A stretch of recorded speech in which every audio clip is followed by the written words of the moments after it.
I'm Auriane Guitton Auberty, and I'm a second year PhD student.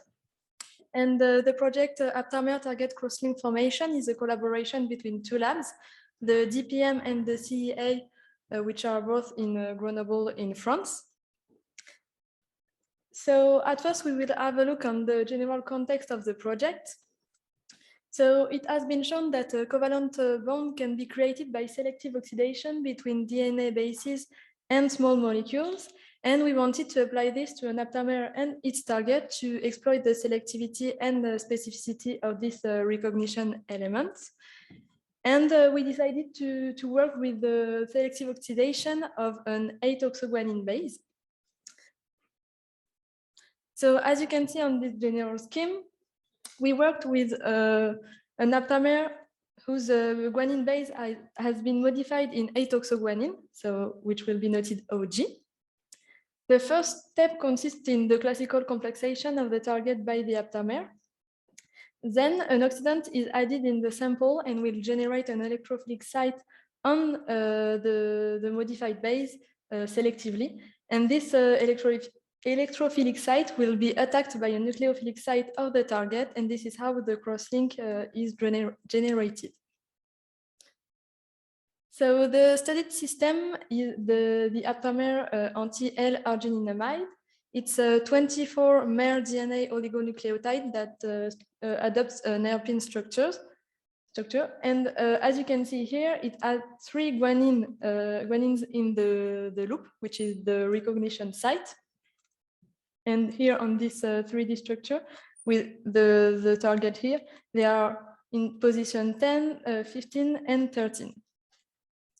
So the target is recognized with a dissociation constant of around 100 micromolar, and it can be once or twice positively charged, depending on the pH.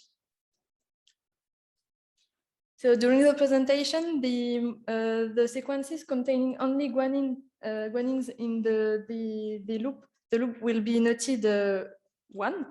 So for example, for this sequence, it will be noted 24-1. And for more commodity, I also worked with truncated aptamers. So the sequence was cut here, and we obtained 18 mers. So with the same logic, it will be noted 18-1.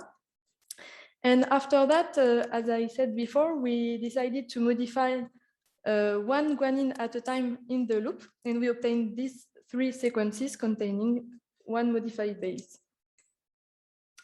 I also worked with a scramble aptamer, which is composed of the same bases as the classical aptamer, but in a different order, and so which is not supposed to recognize the target. So we began by studying the influence of the OG modification of on the affinity of the aptamer for its target. So we focused on the first part of the scheme.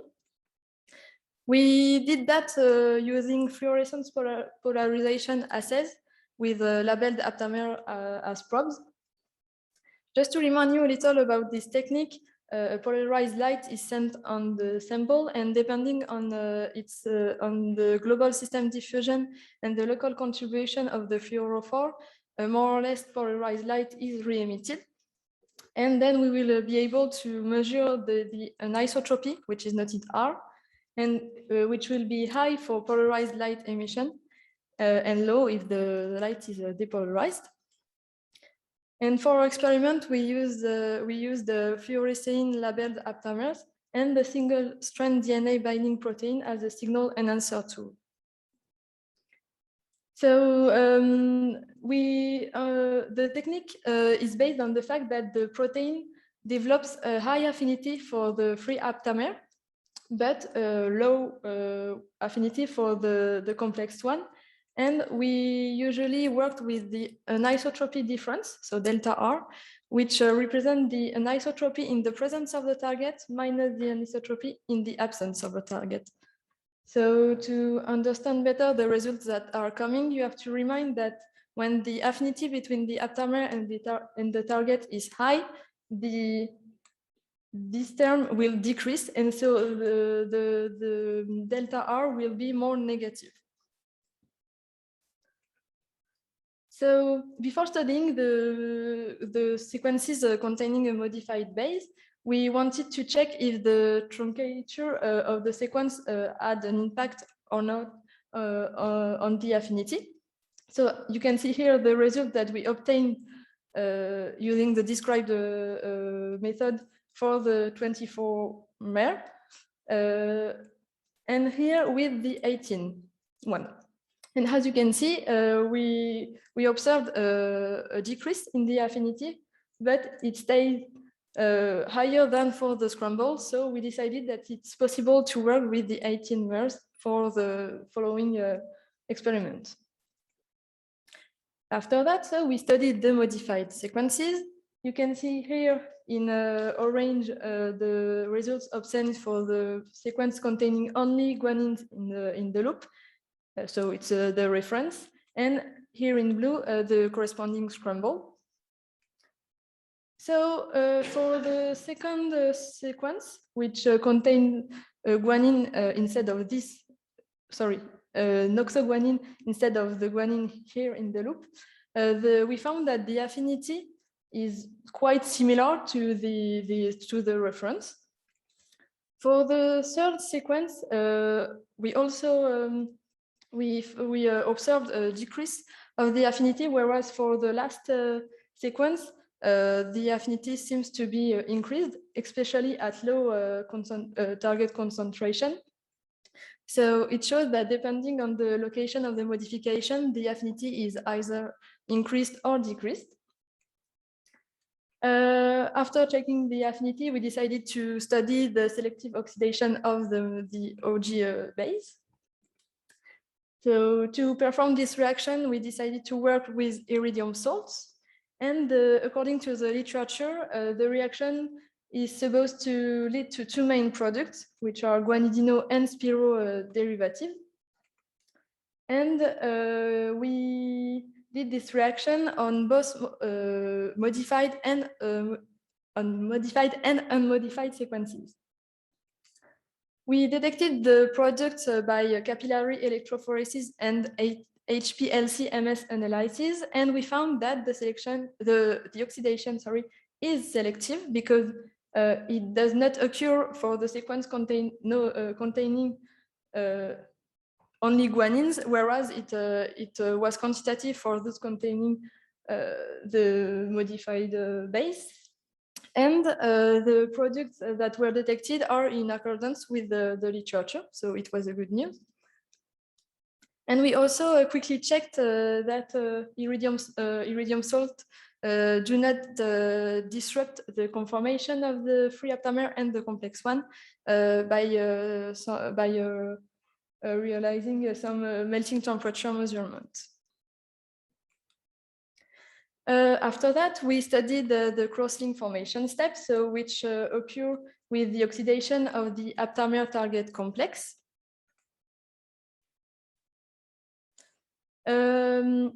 As before, the literature gives two main products in theory, which are again guanidino and spiro derivatives.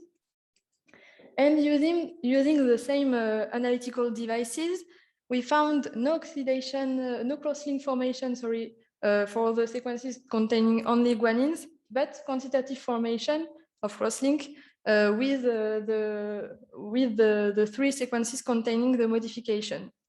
So it was again a good news, but this formation was also quantitative with the scramble sequence and even at low target concentration, which revealed the existence of non-specific interaction between the cationic target and the anionic aptamer, and that the reaction is partly non-specific. So different actions were taken to try to reduce this non-specific interaction. We decided to change the composition of the buffer. We also changed its pH. We tried to increase the ionic strength, and more recently, we decided to use some competitors. So we use putrescine and alanylamide because their structure are partly close to those of the target. And this last technique seems to be the most efficient to reduce the non-specific interaction. So to summarize, we found that the presence of an OG base in the sequence either increases or decreases the affinity of the aptamer for its target, depending on its location. We also observed that the oxidation and bridging steps occur in accordance with the expected chemistry, but that a non-specific interaction exists between the cationic target and the anionic aptamer, and the reduction of this interaction seems to be effective when we add some competitor in the sample. For the future, we plan to apply this process to other aptamer target series systems, especially with non-protonated targets to avoid such problems. And we also want to try other oxidation modes for example, like irradiation in the presence of riboflavin.